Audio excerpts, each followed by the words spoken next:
Isabelle, et qui va nous parler justement de saison, de foie. Venez Isabelle. Alors, bonjour. Isabelle, Pierre, bonjour. On a trouvé intéressant de parler de saisonnalité, puisque la dernière saison, on parle du temps qui passe, des arbres, etc. Et aujourd'hui, Isabelle, qu'est-ce qu'il y a au menu? Le foie. Parce que le foie. Parce que c'est en de ce moment saison. le foie. Ah oui, c'est il est saison. où? Il est là ou il est là, le foie? Il est là, le foie. À il droite. est là, à droite, voilà. À droite.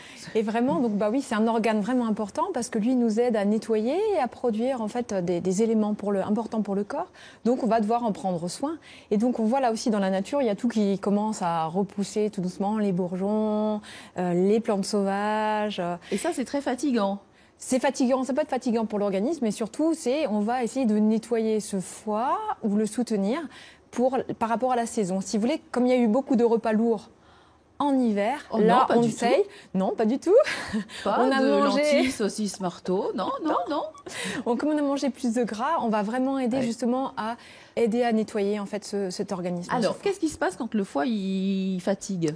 Alors, quand le foie fatigue, on peut avoir l'haleine chargée, la langue blanche, des maux de tête et surtout fatigue. D'accord. Ça, c'est un... Donc, on a tous le foie fatigué. Voilà, donc il faut en prendre soin. Et donc ça va être justement, on va alléger au niveau des repas. Oui. On peut aussi commencer le matin avec un jus de citron tiède. Ça, c'est classique. Ça, c'est classique. Mhm. On peut également prendre de la gémothérapie. Je crois que Pierre, il a mangé un pamplemousse ce matin, hein, c'est Oui, ça? un Oui. pamplemousse. Donc, ouais. pile poil. C'est bon ça? Alors, c'est bien le pamplemousse, mais le matin, c'est pas tellement conseillé parce que c'est assez acidifiant. Ah, d'accord. Le jus de citron, il va être acidifiant, il va être acide au goût, mais pas acidifiant. Je Vaut mieux le jus de savais citron. ça. Je le savais. Alors, elle nous console toujours parce qu'elle nous donne des conseils un petit peu comme ça. Il faut manger plus léger, moins gras, moins sucré. Mais elle nous amène des bonnes choses à manger. Alors, Oui. que vois-je là?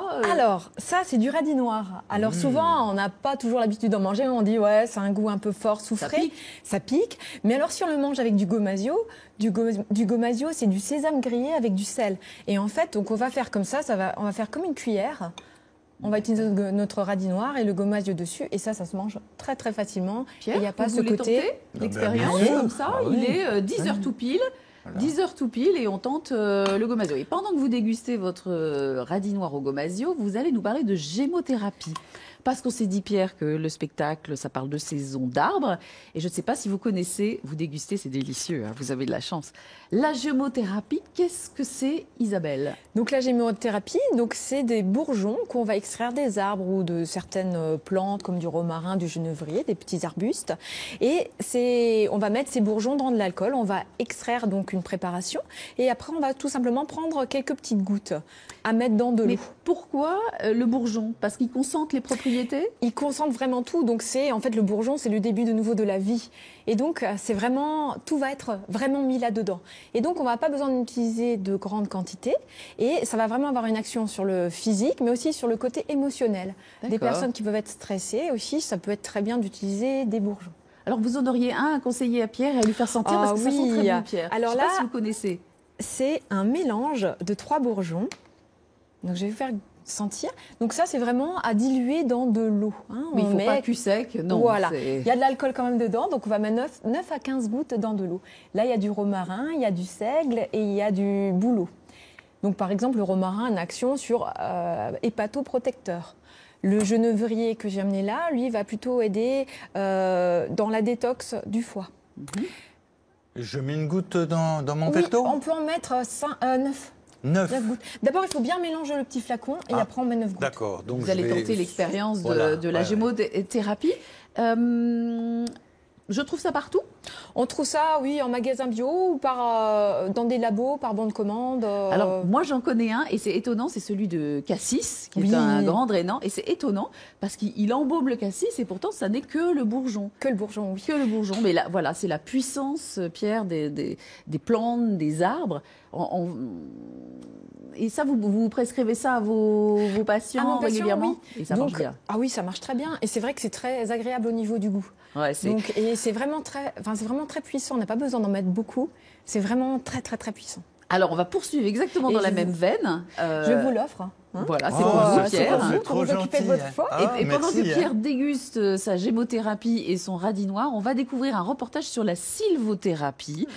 C'est une technique qui consiste à prendre soin de soi aux côtés des arbres, nos alliés. Un reportage tourné dans les Hautes-Vosges. Ce que je vous propose, c'est d'éteindre vos téléphones portables. Comme ça, on est vraiment dans l'environnement et on n'est pas perturbé par les ondes. Se taire, se mettre nu-pied, une expérience qui tourne vite à la séance d'étreinte avec les arbres. Oui, je serre l'arbre, j'essaie de sentir au maximum les odeurs, sa présence. On sent une force folle, quoi, majestueuse. Quand les arbres apportent des sensations de bien-être grâce à leur énergie, c'est le principe de la sylvothérapie. L'idée, capter les vertus des végétaux, différentes d'une essence à l'autre. Le hêtre a des vertus relaxantes, là où l'épicéa a plus de vertus tonifiantes, on va dire. Donc à travers les huiles essentielles qui sont émises par les arbres pour se défendre contre les mousses et les lichens et tout l'environnement qui peut nuire à sa santé. Éric Brisbard a suivi une formation au Japon. Là-bas, la méthode est assez répandue et même, paraît-il, scientifiquement prouvée. Le fait d'amener les gens en forêt comme ça va réduire le taux de cortisol qui est l'hormone du stress sécrétée par le corps. Je ressens un peu d'apaisement. Voilà. Et puis j'ai les doigts et les pieds qui fourmillent un petit peu. Voilà, c'est agréable. À l'heure du droit à la déconnexion, l'extrême connexion à la nature, ce concept pourrait bien séduire de plus en plus de citadins stressés. Et pendant qu'on grignote du radis noir au gomasio, c'est absolument délicieux. Merci beaucoup Isabelle. Ah oui, top, top, top. Pierre, c'est très très bon, c'est l'apéritif. La place de l'arbre dans votre spectacle, prépondérante, centrale. Dans notre scénographie, on a une branche. C'est une branche de noisetier qui était dans le jardin chez mon frangin. Puis l'idée de la mettre, c'est difficile de décrire un spectacle. En fait, au travers cette branche, cet arbre, c'est le fil des saisons qu'on voit. Elle est fleurie, elle n'est pas fleurie, enfin, etc., quoi. Et nous, on est des ruraux quand même. On habite près de Salins-les-Bains, on habite l'origine, il y a beaucoup de gens qui arrivent. Et on est un peu, comme tout un chacun, au contact de la nature, des arbres, et voilà. Et on se fait traverser par les saisons. Notre spectacle, c'est pas une illustration des saisons, on n'est pas descriptif, on raconte pas les saisons, mais on est comme nous dans notre quotidien, traversé par les saisons. Si on met un pied dehors, dans la forêt, moi j'y étais encore hier, marcher dans la forêt, c'est une expérience. On sent que c'est quelque chose de profond et chez vous, Pierre. Alors, prendre soin de soi, mais prendre soin aussi de la planète, c'est important. C'est ce qu'on fait sur ce plateau avec notre prochain invité. Si je peux me permettre, oui.